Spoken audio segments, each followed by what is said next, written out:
और दो प्रमुख विषय हैं, डीएपी खाद का वितरण और मंडियों में धान की खरीद। इसके बारे में चर्चा करने के लिए आया हूं। सबसे पहले मैं आपको बता देना चाहता हूं कि हरियाणा के अंदर डीएपी खाद की कोई कमी नहीं है और ना ही कमी रहेगी। टोटल जो खाद की इस रबी सीजन की आंकड़ा है, पिछले साल 2021-22 का एस्टीमेट हमारा जो है, यूरिया की 11 लाख मीट्रिक टन की ज़रूरत होती है, जिसमें से हमारा 1 अक्टूबर को 1,36,683 मीट्रिक टन हमारे पास स्टॉक था और 27 तारीख तक इस महीने में 1,23,373 मीट्रिक टन आ चुका है। दोनों मिलाकर के 2,60,056 मीट्रिक टन यूरिया की उपलब्धता हुई है और कुल बिक्री 90,216 की हुई है। पिछले साल जो बिक्री हुई थी इसी अवधि में 66,345 की थी। लगभग 40% यूरिया ज़्यादा बिका है और हमारे पास 1,70,840 मीट्रिक टन। तो ये समझो आपको कि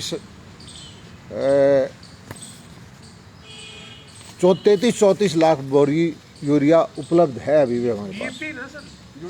यूरिया की बात बता रहा हूँ। डीएपी की रिक्वायरमेंट हमारे पास पिछले साल में सारी डीएपी 2,86,000 मीट्रिक टन की इस पूरे सीजन में बिक्री हुई थी। अब हमने सोचा कि इस बार ज़्यादा सरसों बोएंगे, ज़्यादा भाव अच्छा है, तो उससे 3 लाख मीट्रिक टन की ज़रूरत पड़ेगी। 1/10 को हमारे पास स्टॉक था 53,063 मीट्रिक टन का। 27/10 तक यानी कि आज तक 85,293 इस महीने में हमारे पास डीएपी आया है।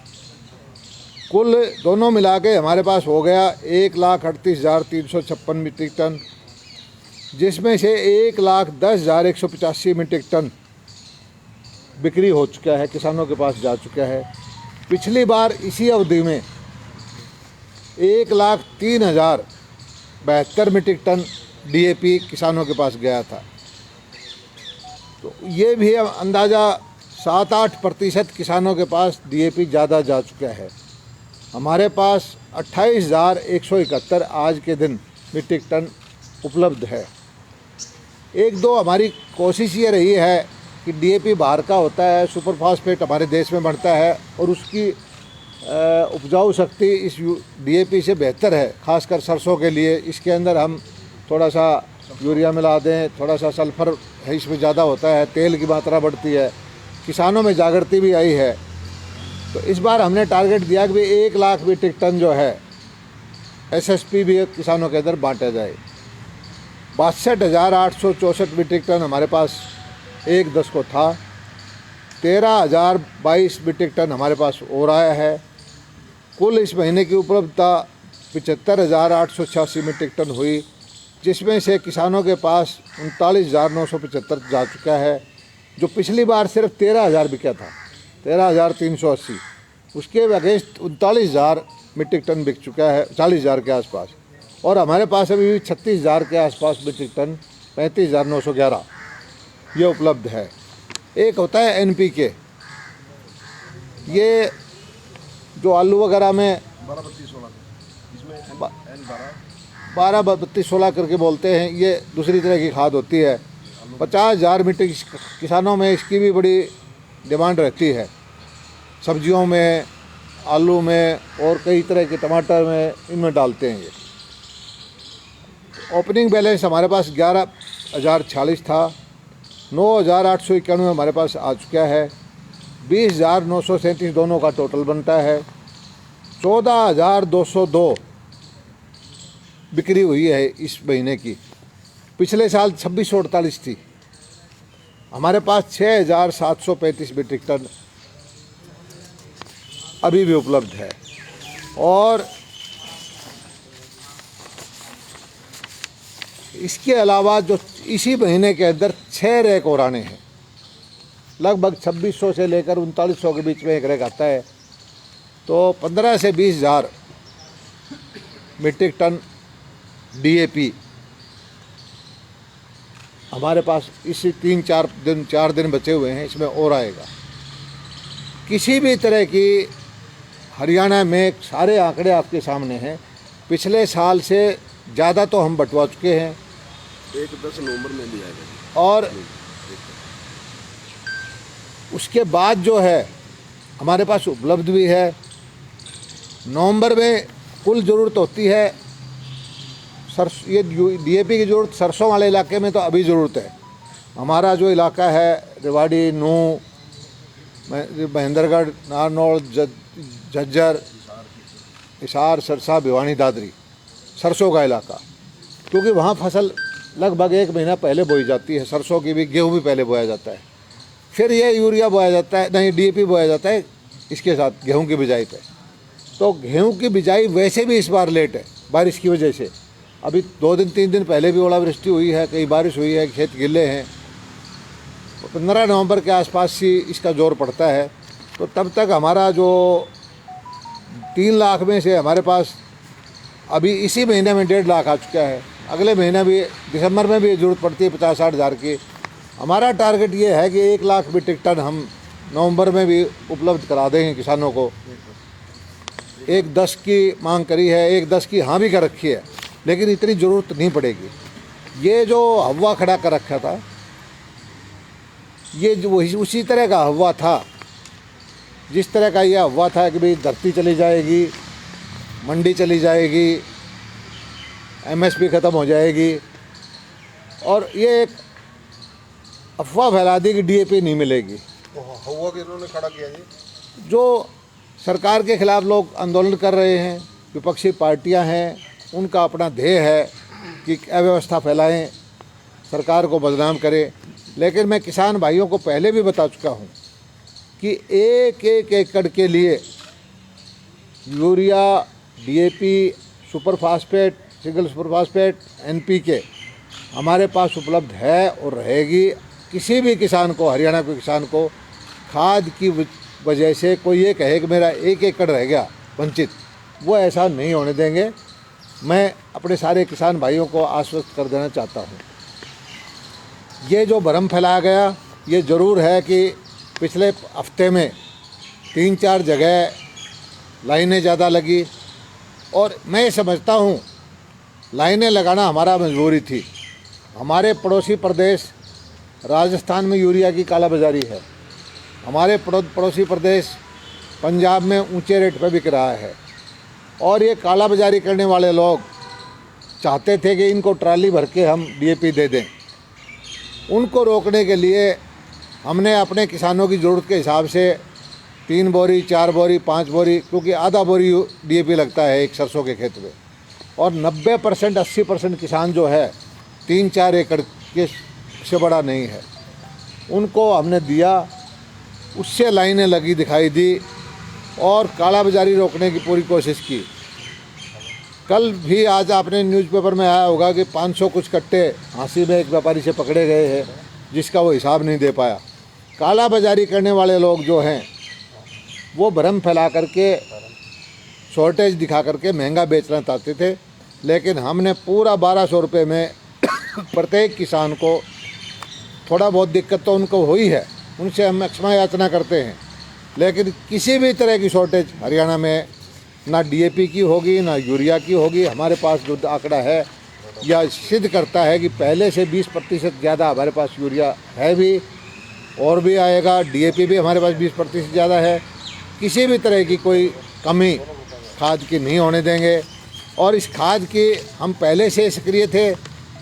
मैंने केंद्र के मंत्रियों से मुलाकात की, डीओ लेटर लिखा, हमारे मुख्यमंत्री जी ने सारा संज्ञान लिया, और केंद्रीय मंत्री से कह के 6 अतिरिक्त रैक भी मंगवाए ट्रेन के, और इन जिलों के अंदर एडिशनल चीफ सेक्रेटरी रैंक के अधिकारियों की 25, 26, 27 3 दिन उनको डिस्ट्रिक्ट हेडक्वार्टर में बैठा दिया कि कहीं पर भी आपको कोई दिक्कत लगती है तो फैसला करो, और यूरिया की या डीएपी की या खाद की कोई कालाबाजारी ना होने दें।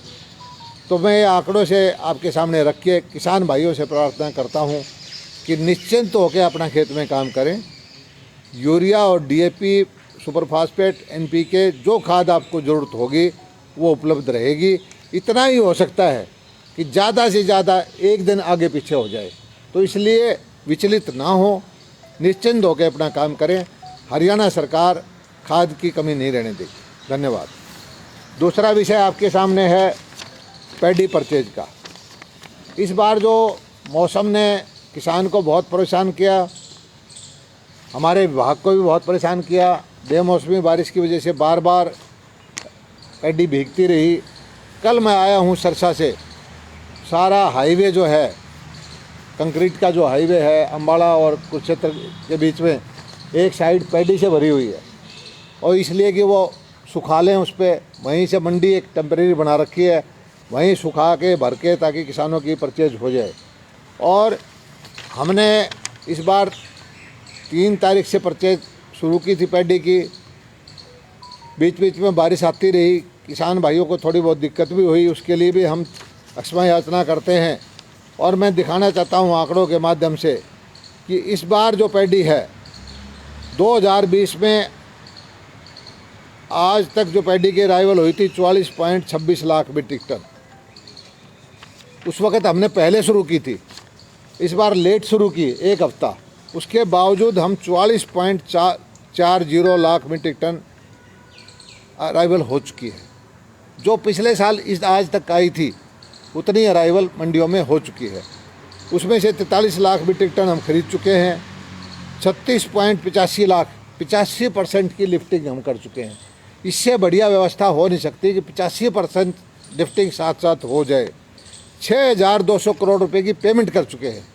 पहले 15-15 महीना लगता था, अब हमने नीति बना दी कि 72 घंटे के बाद अगर किसान की पेमेंट लेट होगी तो उसको ब्याज देंगे 9%।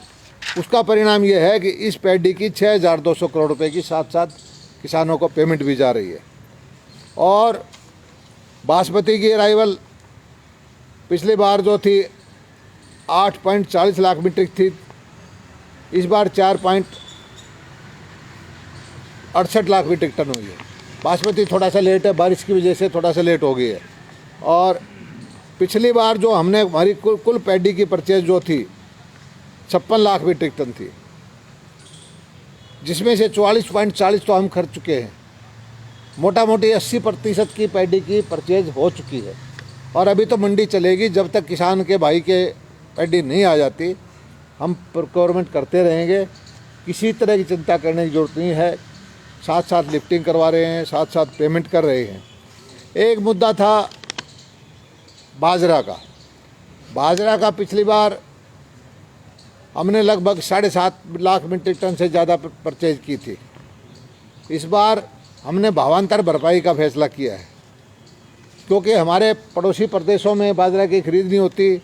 वहाँ सस्ता बिका था, वहाँ से इधर आ जाता है, समस्याएं खड़ी हो जाती हैं और फिर हमें बाजरा सस्ते रेट पे बेचना पड़ता है। तो इस बार हमने फैसला किया, जिस दिन हमने फैसला लिया उस दिन बाजरे का रेट 1650 रुपये था और 600 रुपये डाल के 2250 रुपये MSP का रेट था, हो जाता था। सारी ज़मीन की मैपिंग कराई, किसान को ना जे फार्म दिखाना, ना कहीं फार्म भरना, ना कहीं अप्लीकेशन देनी। डायरेक्ट हमने अपने आप मैपिंग करा करके किसानों के खाते में 4200 रुपये से ले करके 6000 रुपये तक सीधा डालना शुरू कर दिया। आज तक हम 236 करोड़ रुपए किसानों के खाते में डाल चुके हैं। और किसान भाइयों से मैं प्रार्थना करता हूं, चिंता ना करो। आपका जिस तरह से हमारी सरकार के अंदर कपास 8,500-9 हज़ार रुपये बिक रही है, सरसों 7,500-8 हज़ार रुपये बिक रही है, हर फसल के भाव MSP से ऊपर है। बाजरा भी आप थोड़ा सा हौसला रखो, आपका 1700-1800-1900 रुपये में बिकेगा। 600 रुपये हम देंगे, आपको MSP से ज़्यादा के रेट मिलेंगे। गुमराह होने की ज़रूरत नहीं है, घबराने की ज़रूरत नहीं है। और हमने मुख्यमंत्री जी ने आदेश दिया है, किसी मंडी में अगर लगता है कि 1650 से नीचे भाव जाता है तो एफेड को आदेश दिए हैं कि आप जाके ख़रीद शुरू कर दो। जो हमें PDS के लिए बाजरा चाहिए उसको ख़रीदेंगे। और आप पता कर सकते हो सारे पत्रकार भाई, बाजरा के NCDX एक वो है फॉरवर्ड मार्केटिंग का पोर्टल है जिसमें खरीद फरोख्त होती रहती है, कभी भी उसमें 1600 रुपये से नीचे बाजरा नहीं आया। ये एक ट्राली ला करके या एक ख़राब बाजरा 1200-1300 बेच के गुमराह करना चाहते हैं विपक्षी पार्टी वाले। किसान इसमें नहीं है, किसान को हमारी नीतियों पर पूरा भरोसा है। किसान कहता है कि ये जो फैसला किया है ये किसान का हित का है, और ये जो फैसला किया है इससे काला बाजारी करने वालों की कमर टूट गई है। आगे से जो किसान का हक को खा जाते थे ऐसे लोगों को सही चपत लगाई है, और किसान को 450-500 करोड़ रुपया, जिसमें से 236 करोड़ रुपया डल भी चुका है, किसान को सही वक्त पर बगैर मंडी में जाए अपने घर में बाजार रखे पैसा मिल गया है। उसको खाद चाहिए, उसको बीज चाहिए, उसको जुताई करनी है गेहूं की, सरसों की, उसके लिए उसके पास पूंजी उपलब्ध हो गई है। तो हम बिल्कुल किसानों की सेवा के लिए लगे हुए हैं, और मैं फिर एक बार आश्वस्त करता हूं किसान भाइयों से कि अपनी अगली फसल की तैयारी करें।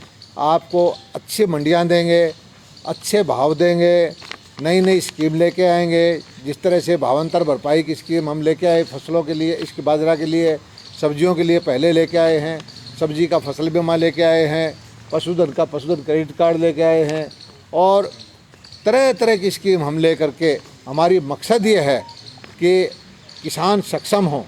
और कल भी मैं एक फार्मर के यहाँ गया था, सरसा में था, मैं 2 दिन इलाहाबाद में रहा, तो भट्टू इलाके के अंदर एक फार्मर के पास गया। नौजवान लड़के ने कहा है जी 2.5 एकड़ के अंदर मैंने मेरा पहला साल है, खारी ज़मीन में जिसमें 20,000 रुपये की साल की आमदनी नहीं होती थी, उसमें उसने 15 लाख रुपए कमाए हैं। ये है किसान को आगे बढ़ाने का तरीका। 2.5 एकड़ के अंदर 2.5 एकड़ खारे पानी की, जब आप जाके चेक कर लीजिए। इस तरह से हमारा लक्ष्य है कि हज़ारों किसान हम तैयार करेंगे, और हज़ारों किसानों के बच्चों को जो रोज़गार की तलाश में भटक रहे हैं उनको लोन भी दिलवाएंगे, उनको सब्सिडी भी दिलवाएंगे, उनको ट्रेनिंग भी दिलवाएंगे, और उनको करोड़पति गांव में बैठे बैठे बनाएंगे। धन्यवाद। झींगा तो सर ये मंत्री जी एक सवाल ये था कि आपने जैसे कहा कि अब खाद की कोई किल्लत नहीं है, तो इस पर कोई कैप लगाई आपने कि एक किसान को जमीन के हिसाब से इतने जो बैग है बिजली के वही मिलेंगे, या कोई डॉक्यूमेंट भी चाहिए? देखिए, ऐसा है कि खाद पे कैप कोई नहीं है, लेकिन पहली बार शुरू में हम, क्योंकि 70-80% किसान 3 एकड़ 2 एकड़ 4 एकड़ का है, और आधा बैग लगता है DAP का, तो 2 बैग से भी 4 एकड़ की खेती होती है। हमने ज़रूरत के हिसाब से जहाँ लैंड होल्डिंग ज़्यादा वहाँ 3 बैग की, ताकि बड़े किसान सारी खाद को ना ले जाएं, छोटे किसान को पहले मिले। इसलिए हमने शुरू में 3-3 बोरी बंटवा रहे हैं, लेकिन जितनी जिसको ज़रूरत होगी दूसरे राउंड में, तीसरे राउंड में जिसको भी किसान को ज़रूरत होगी वो खाद उपलब्ध होगी। ये बताएं कि आपके सही दावे हैं, पहले भी थे कि कोई कमी नहीं है, बंट भी रही है, लेकिन आए दिन अखबारों में तो छपता ही है कि यहाँ पे ऐसे बंट गई, इसके हल्ला मच गया, ये भागदौड़ मच गई। 3-4 पॉइंट पर मैं बता रहा हूँ। कहीं जगह ऐसा हुआ है कि खाद गई 500 बोरी DAP खाद ही होती है, और 200 किसान के लिए उपलब्ध थे, और उस वक़्त आ गए 300, तो उनके अंदर आपाधापी मच गई। तो ऐसी समस्याएं आई हैं, लेकिन अब किसानों को विश्वास हो गया है कि खाद की कमी नहीं रहेगी। आप देखेंगे कि अब तो हर रोज़ जो है इस तरह की जो खबरें आनी बंद हो गई मंत्री जी ये। और इसमें जो लोग थे, जो हमारे दूसरी पार्टियों के लोग थे, उन्होंने पूरा बवंडर खड़ा किया। कहीं मंडियों को ताले लगा दिए, कहीं काले झंडे लेके खड़े हो गए, कहीं ये दुष्प्रचार किया कि खाद उपलब्ध ही नहीं होगी। लेकिन उस सब के बावजूद मैं किसान भाइयों के संयम को धन्यवाद अदा करता हूं कि उन्होंने विश्वास जताया, और आज सबको खाद उपलब्ध हो रही है। ये सरकार कहती रही कि राजस्थान जा रही है और दूसरे प्रांतों के लोग ले जाते हैं, कोई ऐसे ब्लैक पकड़े भी हैं?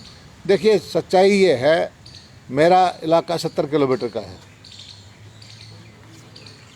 हमारे इलाके की, मैं अपने हल्के से बताता हूँ कि 90% रिश्तेदारी बॉर्डर पार है, और किसी की लड़की ब्याही हुई है, किसी का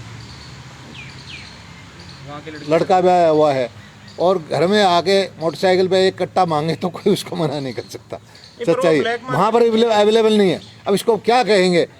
खाद एलोकेशन स्टेट वाइज होती है, राजस्थान में उपलब्धि नहीं है। अब राजगढ़ में जाओ, सिवानी में जाओ, हमने पता किया है, वहाँ उपलब्धि नहीं है। वहाँ मंत्री जी ऐसी क्या मजबूरी रही कि थाने में आपको वितरित करनी पड़ी? थाने में सारी थाने में रात को वितरित लाइनों नहीं में लगे कर। रहे। देखिए, अगर पर्चियां बांटने में कोई व्यवस्था में गड़बड़ करती है, कुछ आदमी खाद को जरूरत के बगैर काला बाजारी करने वाले ले जाएं 10-20, तो हमने यही कहा था कि सब अपने 3-3 बैग की पुलिस पर्ची तो ले सेंटर जाएं। पे भी जा सकती थी। हाँ, नहीं, पीओस में पकड़ने में 3-4 मिनट लगती उसमें क्या है कि मैं आपको बताता हूँ कि जब खाद बांटते हैं, भारत सरकार का नियम ये है कि एक भी खाद जाएगी उसके डाटा एंटर होता है। पीओएस ये हर एक, अब खाद को आप ऐसे नहीं बेच सकते, पीओएस मशीन लगी हुई है, जो भी खाद बिकती है उसका डाटा हमारे पास भी आ जाता है। 2 कट्टे बिकते हैं तो हमारे पास डाटा आता है, भारत सरकार के पास भी जाता है, तो उसमें टाइम लगता है और उस टाइम लगने में लोगों की इम्पेशेंट हो जाते हैं, इसलिए उनको फटाफट पर्ची पकड़ा दी, तो उससे उनको तसल्ली होगी कि भाई हमारी पर्ची मिल गई, हमें खाद हो जाएगा। वरना उनको पूरा दिन अब उनको खड़ा रहने की जरूरत नहीं है, उनको पता है कि भाई तुम्हारी पर्ची मिल गई, खाद मिल जाएगी। जनाब साहब 2014 में जब इस तरह की स्थिति आई थी तो आपकी जो सरकार पूर्ण बहुमत की 2014 में ये कहा गया कि पिछली सरकार ने प्रबंधन इंतजाम नहीं किया, समय रहते स्टॉक की डिमांड नहीं की केंद्र सरकार से। क्या इस बार भी ऐसी कोई दिक्कत? हमारी सरकार ने तो हमारी इसका सरकार ने तो इसका उल्टा किया है। देखिए, डीएपी का ये डोमेस्टिक प्रोडक्ट नहीं है, पेट्रोलियम प्रोडक्ट है। चाहे रॉ मटेरियल मंगवाएं, देश में कंपनियां बनाती हैं, या खाद डायरेक्ट इंपोर्ट करें। पहले ये आता था 1700-1800 रुपये का, पिछले 3-4 साल से स्टेबल प्राइस था इसका। 500-600 रुपये भारत सरकार सब्सिडी देती थी, 1200 रुपये किसान से लेते थे। इस बार जो भाव बढ़ गए एकदम से, आज से 2 महीने पहले आपने देखा होगा, भाव बढ़ने की वजह से सब इंपोर्ट करना लोगों ने बंद कर दिया और भारत सरकार ने तुरंत संज्ञान लिया, ये फैसला किया कि जो बढ़े हुए भाव है 1200 रुपये हम देंगे, 2400 की बिकती थी, 1200 हम देंगे और 1200 किसान से ले लो। और उसमें ज़रूर है कि जब ये भाव बढ़े तो इसमें 10 दिन, 20 दिन, 5 दिन का कुछ न कुछ प्राइवेट कंपनियों ने हाथ खींचा होगा, लेकिन तुरंत भारत सरकार ने सब्सिडी बढ़ाई, कैबिनेट मीटिंग की, आपने देखा होगा कि खाद पे इस साल 27,000 करोड़ रुपये अतिरिक्त किए हैं। और हमें दूसरा, किसानों से हमने ये भी प्रार्थना की है कि जो हमारे देश की स्वदेशी खाद है, सिंगल सुपर फास्फेट है, और जो गौशालाओं के माध्यम से हमने टेस्ट करा लिया, जो जैविक डीएपी है उसके अंदर वही क्वालिटी है जो इसमें है, और आगे हम इस काम को बढ़ाएंगे। हरियाणा के अंदर जितनी भी खाद लगती है डीएपी की, लगभग ये 1 करोड़ बैग की ज़रूरत है, दोनों को मिला के 1 करोड़ बैग हम हरियाणा के गाय के गोबर से भी बना सकते हैं, उतनी ही ताकत के, वही परसेंटेज के। और इससे 1500 करोड़ रुपए की जो विदेश में जाता है, अकेले हरियाणा से बचत हो सकती है, उसका हम काम बढ़ा रहे हैं। टेस्टिंग होगी है, और हमारे यहाँ पिंजौर की गौशाला में आप लोग पत्रकार भाई देख के आओ, उसका पायलट प्रोडक्ट हो गया है, 2 टन का प्रोडक्शन भी कर दिया है। हम कोशिश करेंगे भारत सरकार से सहयोग लेकर के कि एक तो जैविक की तरफ जाएं, स्वदेशी की तरफ जाएं, और विदेशी मुद्रा भी बचे, और ये प्रकृति के भी सहयोगी है, धरती की भी अनुकूल है, तो ऐसी जो अपने स्वदेशी खाद की तरफ भी लोगों को बढ़ावा देंगे। तो ऐसा इस साल ऐसा सुचारू रूप से चल रही है सर बाजरे की खरीद? बाजरे की खरीद आप ये पता करो कि बाजरा किसान मंडी में लेके ही नहीं आ रहा है। उसको पता है कि 600 रुपये उसको मिल रहे हैं और उसका बाजरा महंगा बिकेगा। आपके यहाँ फ़ोन होंगे मंडियों में, आप पता कर लो, पिछली बार 1 महीने के अंदर 7.5 लाख मीट्रिक टन बाजरे की हमने खरीद की थी अक्टूबर में। इस बार कितना बाजरा आया है पता कर लो। मंत्री जी, ये कहीं ऐसा तो नहीं रहा कि ये डीएपी की आपकी बार ऑर्डर करने में ही नहीं, ऐसा कुछ नहीं, तुरंत फैसला लिया। नहीं, कहीं गफलत नहीं हुई। सिर्फ ये है कि ये भाव बढ़ने की वजह से कुछ कंपनियों ने थोड़ा सा ये उनको हो गया था कि जब तक भारत सरकार की कमिटमेंट पूरी ना हो जाए। पर आपके अधिकारियों के बयान और तरह के आ रहे हैं, अधिकारियों को जानकारी नहीं होगी। अच्छा, एक ये बताओ, जो कल परसों बाजरे की खरीद से संबंधित था, आप जैसे करें कि आपको लगता है कि प्राइस बढ़ेंगे, तो ये क्या आपको उम्मीद है कि कब तक दाम बढ़ेंगे बाजरे के दाम आज भी? आप एक काम करिए, आप पोर्टल है NCDX का, जिसमें फॉरवर्ड ट्रेडिंग होती है, आप निकालिए। बाजरा आज भी 1600-1700 रुपये बिक रहा है। आज एक मिनट, कोई भाई पोर्टल निकाल लीजिए, आप पत्रकार हो, कि बाजरे का रेट क्या है फॉरवर्ड हम का। तो उसके विरोधी हैं जी। वो उसने विरोधी नाश नहीं कर है, दिया। विरोधी नहीं है, इसमें मेरी बात वो सुनिए। फसली कोई आदमी बढ़ाई कहता है, है, रेट हम कोई लोग आदमी ये कहता है कि बाजरा सस्ता बिक रहा ये है, खाद्य तो उसको पदार्थ तो आप हटवा दो। ना फॉरवर्ड ट्रेडिंग से भाव मेंटेन होता है सारा देश का। मंत्री जी कल एक कांग्रेस विधायक कह रहे थे कि कृषि मंत्री जेपी दलाल को तो किसानी की समझ ही नहीं है, इसलिए ये सारी गड़बड़ फैल रही है। इस देश का मैं ऊपर के गिने हुए किसानों में गिनती है 5-6 करोड़ रुपए की तो मैं किसानी की सब फसल बेचता हूँ पिछले 10 साल से, और खेती बाड़ी 300 एकड़ में करता हूँ। और जो विधायक कहता है उसको बता दो उसने क्या मेरे मुकाबले की कोई खेती कर रखी हो। नहीं, उनका कहना है कि वो, समझ, अब किसान जो वो खेती व्यापार करते हैं, किसानी धरती मैं वो खुद नहीं उन्होंने किया। खेती भी करता हूँ, खेती का व्यापार भी करता हूँ, फसल का व्यापार भी करता हूँ। और हम चाहते हैं कि हरियाणा का हर किसान अपने प्रोडक्ट का व्यापार भी साथ सीखे। ये 2-3 दिन पहले जो ओले पड़े हैं, उसमें पुलिस अधिकारियों से भी बातचीत हुई। मेरा सवाल ये था कि आपने भी माना कि कुछ अफवाहें उड़ाई गई, कालाबाजारी की गई, तो कार्रवाई क्या कर रहे हो ऐसा लोगों के खिलाफ? कार्रवाई कल ही जो हमें झांसी में चेक किए FIR दर्ज करवा दी। बॉर्डर पे हमने इंस्ट्रक्शन दे रखी है, जिला लेवल पे एडिशनल चीफ सेक्रेटरी बैठा रखे हैं। एक एक जो डिलीवरी है, डिस्ट्रीब्यूशन है, वो अधिकारियों के सामने हो रही है। POS मशीन के अंदर एंट्री हो रही है, हम कहीं किसी को ट्रॉली भर के लेके नहीं जाने दे रहे। मंत्री जी आपने कहा कि 300 एकड़ की खेती करते हैं, क्या आपको मिल गया DAP पर्याप्त? मुझे कोई दिक्कत नहीं हुई, मेरा तो यहाँ कई स्टेटों में फार्म है, मेरे एक स्टेट में खेती बाड़ी नहीं मिल थी। गया मतलब आपको? हाँ, कोई दिक्कत नहीं हुई। गोबर वाली डाली कौन सी डाली? गोबर वाले मैं जैविक भी करता हूँ, मैं 40 गाय भी बांध रखी है अपने खेत में। और हम तो जीवामृत घनामृत बना करके ऐसा काम करते हैं कि किसी यूरिया की DAP की जरूरत ही कम पड़े। मंत्री जी करने की जरूरत है जी। आपको किसानों को लगता नहीं है ना कि अभी उनको विश्वास नहीं है कि किसानों को विश्वास है, लोगों को जो शहर में रहते हैं उनको विश्वास नहीं है। अवेयरनेस के लिए भी कोई कैंपेन वगैरह? पूरा चला हुआ है, पूरा किसान आकर्षित हैं। और किसानों को हम जो कहते हैं कि भाई जैविक पे आओ, जैविक प्रोडक्ट बेचो। और हरियाणा के अंदर 100-200 किसान ऐसे हैं जिनका दुगने रेट पर फार्म पर उनकी सब्जियां, उनके गेहूं, उनके बाजरा, उनके धान डबल रेट पे बिक रहे। हाँ, ये जो कल ये हाल ही में जो ओले पड़े हैं और बारिश हुई है, समझेंगे तो किसान तो जाएंगे जी। इसका कोई संज्ञान लिया जी? हाँ बिल्कुल, इसको आदेश दे रखे हैं कि जहाँ भी किसान का जो है नीति के अनुसार उनको गिरदावरी करें। आदेश पिछली वाले के भी थे, आए जी कोई हाँ हाँ रिपोर्ट आई है वो? चल रही है गिरदावरी, पिछली आई कोई? अलग अलग जिलों में चल रही है सबकी हमारे। सरकार वो चलेगी तो कितना? वो तो पहले भी महीना पहले ना ना ना ना ना, ऐसा नहीं, टाइम बाउंड ना ना, टाइम बाउंड है, वो टाइम बाउंड है। फिर तो आएगी नहीं आगे? नहीं, फिर बारिश आ आज जाएगी, आ फिर चुकी है, हमारे पास ऊपर से डाटा है जिले, मेरे जिले का तो मैंने देख लिया था। तो राहत कब दोगे फिर? वो जो पुराने वालों को तो दो राहत। रात तो भी गिरदावरी तो भी खत्म हो रही है। परसों ही हुई है ना, ये तो बारिश उससे पहले की जो लिफ्टे नहीं तो भैया गिरदावरी जब तक आ जाएगी तब तक उसके बाद ही तो देते यही हैं। तो कह रहा हूँ जी, कोई दो टाइम चीज़ें तो होती होगा। हैं, गिरदावरी करना, उसको छटनी करना कि बीमा वाला कौन सा है, बगैर बीमा वाला कौन सा है। प्रदेश सरकार जो बीमित किसान नहीं है उसको अपने खाते से देगी, वो सारा डाटा मैच करने में थोड़ा सा वक्त लगता है।